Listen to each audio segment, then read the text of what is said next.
का स्वागत है मेरे भाई। तो आज हम बात करने वाले हैं आपके सीआई और सीआई से देखने वाले सारे इंपॉर्टेंट क्वेश्चन। और मुझे आशा है कि ये क्वेश्चन जो है ना आपको सॉल्व करना थोड़ा सा मुश्किल होगा, लेकिन मैं आपको बताऊंगा भैया इजी तरीके से आप इसको सॉल्व कर सकते हैं। कैसे?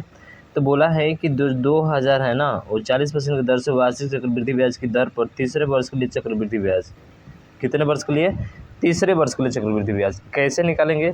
तो मेरे भाई पहले तो निकालना पड़ेगा आपको 3 साल का, फिर 3 साल का निकाल कर 2 साल का चक्रवृद्धि ब्याज निकालिए और दोनों को आपस में घटा दीजिए, तो आपका मान क्या हो जाएगा? आ जाएगा। ठीक है, इतना काम करना है मेरे भाई। तो मैं सबसे पहले 3 वर्ष का निकालता हूँ। तो सबसे पहले ध्यान रखना है 40% की फ्रैक्शन वैल्यू क्या होती है। आप कहेंगे सर 40% का फ्रैक्शन वैल्यू 2/5 होता है। तो हम लोग निकालेंगे पी और ए का रेशियो। किसका रेशियो? पी और ए का रेशियो। पहले 5 था, 2 बढ़ा उस पर ब्याज, तो कितना हो गया? आप कहेंगे 7 हो गया। फिर 5 था, फिर 7 हो गया, फिर 5 था और फिर कितना हो गया? 7 हो गया। ठीक है, तो कितना मेरे भाई हो जाएगा? तो ये 125 हो जाएगा और ये 300 कितना हो जाएगा? 43 हो जाएगा। 300 कितना हो जाएगा? 43। अब 125 की वैल्यू आपको दी गई है मेरे भाई 2000। कितना हज़ार? 2000। कितने गुना है? तो आप देखेंगे तो सर ये लगभग देखा जाए तो लगभग क्या पूरा कट जाएगा 16 बार में।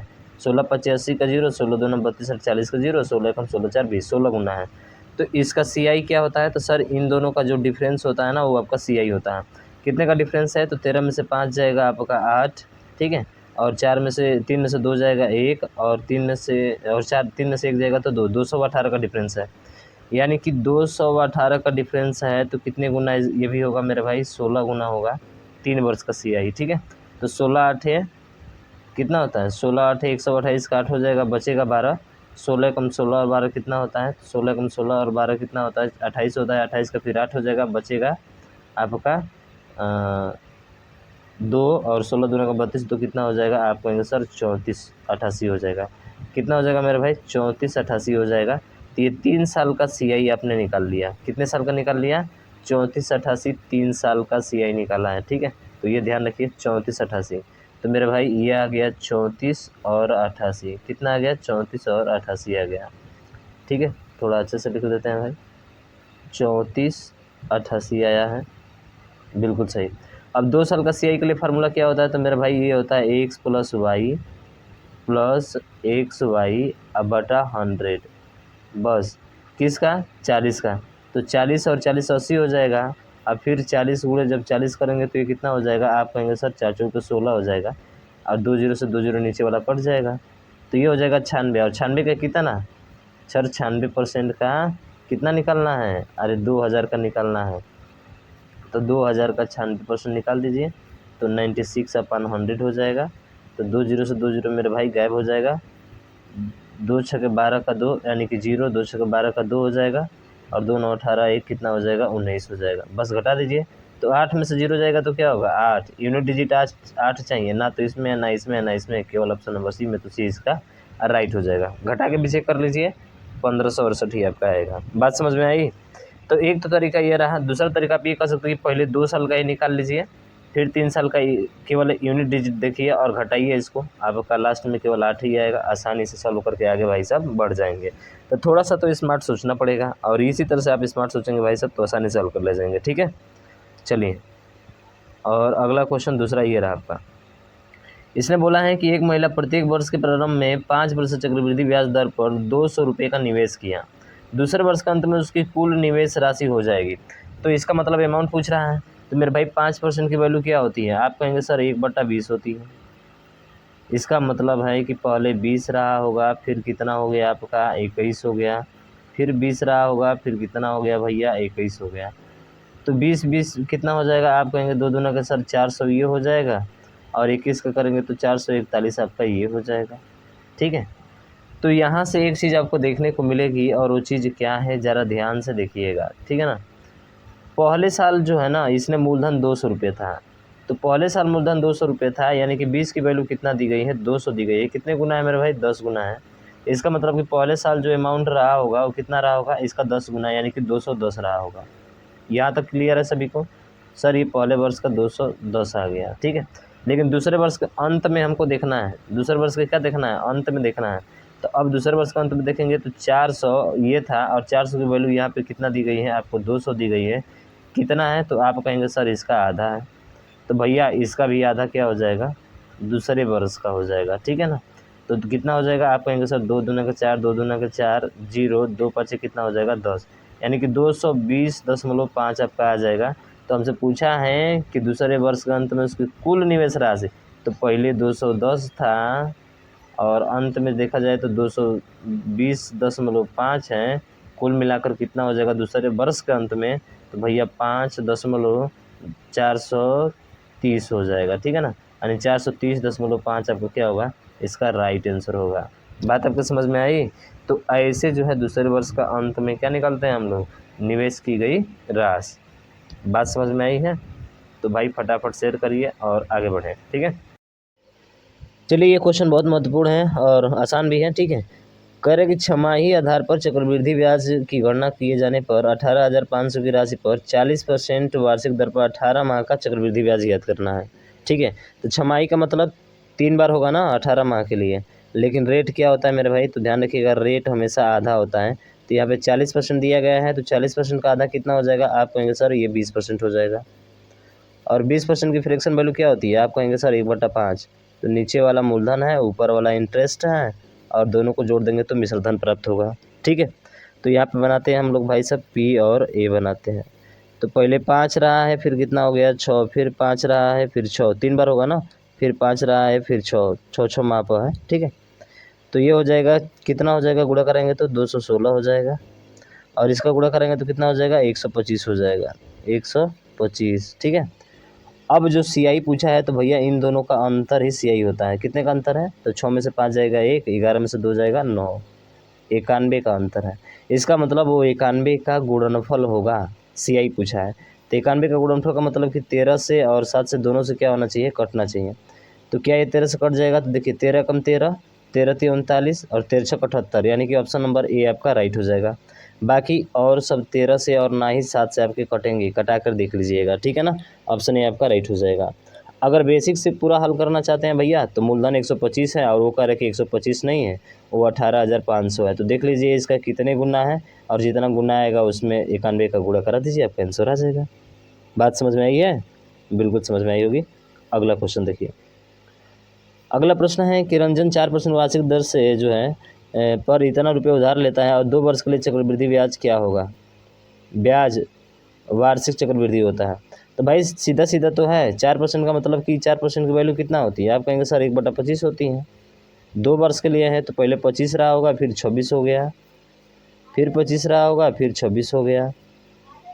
अब 25 का स्क्वायर कितना होता है मेरे भाई, 625 होता है, और 26 का स्क्वायर कितना होता है, 676 होता है, ठीक है। 26 का स्क्वायर कितना होता है, 676 होता है, याद होना चाहिए, ठीक है ना, ताकि आसानी से आप कर पाएँ। हमसे CI पूछा है तो इन दोनों का डिफरेंस ले लेंगे, तो 6 में से 5 जाएगा, कितना बचेगा 1, और 5 में 7 में से 2 जाएगा, कितना बचेगा 5, यानी 51 का आ रहा है। और 51 का मतलब कि 17 और किससे कटना चाहिए, 3 से कटना चाहिए। तो देखिए 6 2 8 1 9, ये भी कट रहा है, 8 2 10 2 12, देखिए 3 से तो सभी कट रहे हैं, लेकिन 17 से देखा जाए कौन कट रहा है, तो 17 से देखेंगे तो 17 तिया कितना हो जाएगा 51, 17 छक्के 102, यानी कि option number A he cut रहा है। तो ये आपका क्या होगा, राइट आंसर हो जाएगा। बात आपके समझ में आई है मेरे भाई, समझ में आई। 3 से तो सब कट रहे थे, पर 17 से केवल एक ही कट रहा है और ऑप्शन नंबर ए है। नहीं ऐसे हल नहीं करना चाहते तो 625 की वैल्यू आपको दी गई है भैया, 7500 दी गई है। इसका जितने गुना है उसमें 17 51 का क्या कर दीजिएगा, गुणा करा दीजिए, आपका आंसर वही आएगा। अरे वही आएगा भाई, क्या आएगा 612 ही आएगा, ठीक है। अगला देखिए। अगला प्रश्न ये इंपॉर्टेंट प्रश्न है, इसमें बोला है कि 2 वर्ष में जो है मूलधन पर 5% वार्षिक दर से चक्रवृद्धि ब्याज और समान समय में उसी मूलधन पर साधारण ब्याज 10 रुपये ज़्यादा है, तो मूलधन ज्ञात कीजिए। तो इसके कहने का मतलब है ना भाई कि जो CI और SI का डिफरेंस दिया है ना 2 वर्ष का, वो कितना दिया है, तो वो दिया है मेरे भैया 10 दिया है। और ये जो CI और SI का डिफरेंस जो होता है ये बराबर होता है, फार्मूला याद रखिएगा, R/100 का होल स्क्वायर। क्या होता है, R/100 का होल स्क्वायर। तो R/100 का मतलब कितना होता है 5%। 5% की वैल्यू कितना होती है मेरा भाई, दिया है ना 5%, तो 1/20 होती है। जब इसका स्क्वायर करेंगे तो 1 कितना हो जाएगा, आप कहेंगे सर 1/400 हो जाएगा, और ये बराबर किसका हो जाएगा 10 के। तो 1 बराबर किसका हो जाएगा, 400 में 10 का गुणा करा देंगे, तो ये हो जाएगा आपका 4000 के। किसका हो जाएगा, 4000 का हो जाएगा। यानी कि बोले तो ऑप्शन नंबर सी आपका राइट हो जाएगा। बात समझ में आई है? बिल्कुल सर समझ में आई है, कहीं पे कोई भी दिक्कत नहीं होगा। तो ध्यान रखिएगा P इंटू आर बटे 100 का स्क्वायर होता है। बात समझ में आ गई? बोलिए बाकी बिहारी लाल की जय। चलिए अगला क्वेश्चन देखिए। अगला प्रश्न है कि 15,000 की राशि पर 8% जो है प्रति वर्ष की दर से 2 वर्ष के लिए चक्रवृद्धि ब्याज और साधारण ब्याज का अंतर। तो मेरे भाई चक्रवृद्धि ब्याज और साधारण ब्याज का जो अंतर होता है ध्यान रखिएगा, वो होता है एक्स का स्क्वायर बटा 100। क्या होता है? एक्स का स्क्वायर बटा 100 होता है। अब एक्स का स्क्वायर का मतलब कि 8 का स्क्वायर कितना हो जाएगा? आप कहेंगे सर 64 हो जाएगा, बटे 100 हो जाएगा। किसका? तो ध्यान रखिएगा वो जो दिया है मूलधन का। बस निकाल दीजिए, आपकी कहानी क्या हो गई, यहाँ से ख़त्म हो गई भाई साहब। तो देखिए 2 जीरो से तो 2 जीरो कट जाएगा, 150 को 64 में गुणा करिए, ठीक है। 2 जीरो से 2 जीरो क्या हो जाएगा? कट जाएगा, ठीक है। 1 मिनट गलती हो गया क्या भाई साहब? थोड़ा सा गलती हो गया, थोड़ा ध्यान देना है कि वो होता है आपका, ध्यान रखिएगा एक्स का स्क्वायर, अरे सॉरी बार बार गलती होता है मेरा भाई, ये होता है एक्स बटे 100 का स्क्वायर, ठीक है ना, एक्स बटे 100 का स्क्वायर।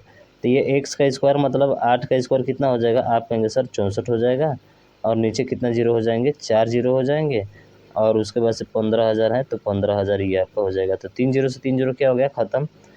15 चौके 60 का जीरो ये ख़त्म हो जाएगा। अब 15 छक्के 90 और कितना हो जाएगा? 96 हो जाएगा। बोलिए ऑप्शन नंबर बी, बाकी बिहारी लाल की जय। तो ध्यान रखिएगा P इंटू एक्स बटा 100 का स्क्वायर होता है क्या? 2 वर्ष का साधारण ब्याज और चक्रवृद्धि ब्याज का अंतर। बात समझ में आई? बिल्कुल समझ में आ गई होगी। अगला प्रश्न देखिए। अगला प्रश्न भी बोल रहा है कि 2 साल में 5% ब्याज की दर पर 400 का चक्रवृद्धि ब्याज और साधारण ब्याज के बीच का अंतर। वही चीज़ है भाई साहब, हमने क्या बताया था कि जो है 2 साल के लिए 5% ब्याज की दर पर 400 का चक्रवृद्धि ब्याज और साधारण ब्याज के बीच का अंतर। तो वही होता है एक्स बटा, यानी कि 5% की वैल्यू कितना होती है? आप कहेंगे सर 5% की वैल्यू 1/20 होती है। बस इसी का स्क्वायर कर दीजिए आप। तो इसी का स्क्वायर करेंगे तो 1 बटा कितना हो जाएगा? आप कहेंगे सर 400 हो जाएगा, और इसका कितना? 400 का, तो बताइए कितना आ जाएगा? तो जीरो ख़त्म हो गया मेरे भाई, 1 आ जाएगा। ऑप्शन नंबर डी इसका राइट हो जाएगा, ठीक है ना। सेम वही प्रश्न आपका ये पूछा है, ठीक है। तो एक क्वेश्चन तो ऐसा लगता है कि आपका पूछा जाएगा। अब चक्रवृद्धि ब्याज की दर से इतना वार्षिक दर पर जो है 1728 से 2197 हो रहा है। तो देखिए 1728 से कितना हो रहा है भाई? 2197 हो रहा है। तो कुछ आपको नज़र आ रहा होगा, कुछ आपको नज़र क्या आ रहा होगा? तो पहले इसको देख लेते हैं। ब्याज इतना वार्षिक दर से आती के 24 से कितना हो जाएगा? 25/3 है।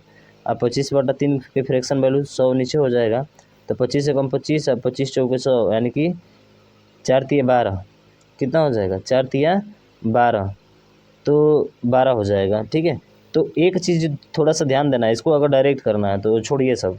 2197 तो 1728 किसका क्यूब होता है? आप कहेंगे सर 12 का होता है। 2197 किसका क्यूब होता है? सर ये कहेंगे कि 13 का क्यूब होता है। इसका मतलब है कि जो समय आएगा वो कितने वर्ष आएगा? 3 वर्ष आएगा। बोलिए ऑप्शन नंबर सी इसका क्या होगा? राइट आंसर होगा। कुछ नहीं करना है इसमें, सीधा इसका घनमूल देखिए, घनमूल है तो 3 वर्ष होगा, वर्गमूल होगा तो 2 वर्ष होगा। समझ रहे हैं ना? सीधा सीधा, नहीं तो फार्मूला आपका होता है क्या? ए बराबर, ठीक है, ए बराबर P इंटू 1 + R/100 का पावर n। अब इस पर रख के हल करिए, आपका आंसर आ जाएगा। बात समझ में आई? बिल्कुल समझ में आ गई है मेरे भाई, कोई दिक्कत नहीं है, ये रेट आपका दिया हुआ है, समझ रहे हैं ना। चलिए तो उतना तामझाम नहीं करना है, आगे आगे बढ़ना है। देखिए इस क्वेश्चन में पूछा है कि मीना ने एक बैंक से इतना कार का लोन लिया है, ठीक है, और 8% की वार्षिक दर से ब्याज का भुगतान किया और 3 वर्ष में पूरा भुगतान कर दिया। इसका मतलब मिश्रधन पूरा निकालना पड़ेगा जब वो भुगतान करेगी तो। और भुगतान करते समय उसने अपना पुराना स्कूटर तथा बैंक को इतना अदा किया है, यानी कि स्कूटर के साथ बैंक का मूल्य इतना रुपया है। तो पहले तो भैया 27/5 पर 000 रहेगा, और प्लस इसी पर जो है 27/5 पर जो है कितना परसेंट के? 8% की दर से 3 महीने के लिए। तो टोटल अमाउंट वो दे देगी, उसको जमा कर देगी भाई साहब।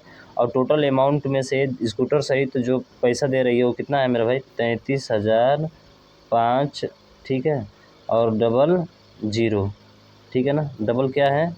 डबल जीरो है। तो बस इसको घटा दीजिए, आपका स्कूटर का दाम पता चल जाएगा। समझ रहे हैं ना?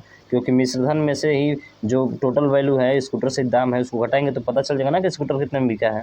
तो मेरे भाई इसको हल करना थोड़ा सा टास्क है, लेकिन उतना टास्क नहीं भाई। डिजिटल सम लगाइए, यहाँ पे क्या लगाइए? डिजिटल सम लगाइए। तो देखिए 7 2 9 5 14, 14 मतलब 5 हो जाएगा, प्लस 2 7 9, 9 को काट दीजिए, 5, 5 गुणे कितना है 8, 40 और 4 3 12, 12 का मतलब 2 है, कितना हो जाएगा आप कहेंगे सर 3 हो जाएगा। माइनस इसका डिजिटल सम 3 3 6 5 11, 11 का मतलब कितना होता है 2 होता है। अब इसको घटा दीजिए तो 5 3 8, 8 में से 2 घटाएंगे तो कितना आ जाएगा 6, यानी कि 6 वाला होगा, ये भी नहीं हो सकता है। हाँ 6 वाला होगा, ठीक है 6 वाला होगा। तो 6 वाला होगा का मतलब कितना हो जाएगा 60,000 तो हो नहीं सकता है। अरे भैया 33,500 है तो 60,000 तो कभी हालात में नहीं होगा। डिजिटल सम तो 6 आ रहा है पर होगा नहीं, इसका तो हो ही नहीं सकता है, ये भी तो हो नहीं सकता है, तो होगा कौन सा, ऑप्शन नंबर बी आपका राइट आंसर होगा। पूरा कैलकुलेशन करने के बाद देख लीजिएगा 24,000 आपका आएगा। बात समझ में आई है? बिल्कुल सर, यही क्वेश्चन आपका अगला है, तो छोड़ देते हैं भाई साहब, यही तो क्वेश्चन आपका है, ठीक है। मोस्ट इंपॉर्टेंट क्वेश्चन आपने देख लिया। मेरे भाई पसंद आया वीडियो तो इसको शेयर करिएगा, और अभी तक चैनल को सब्सक्राइब नहीं किया तो सब्सक्राइब भी करिएगा। मिलते हैं नेक्स्ट वीडियो में, तब तक ले जय हिंद, जय भारत।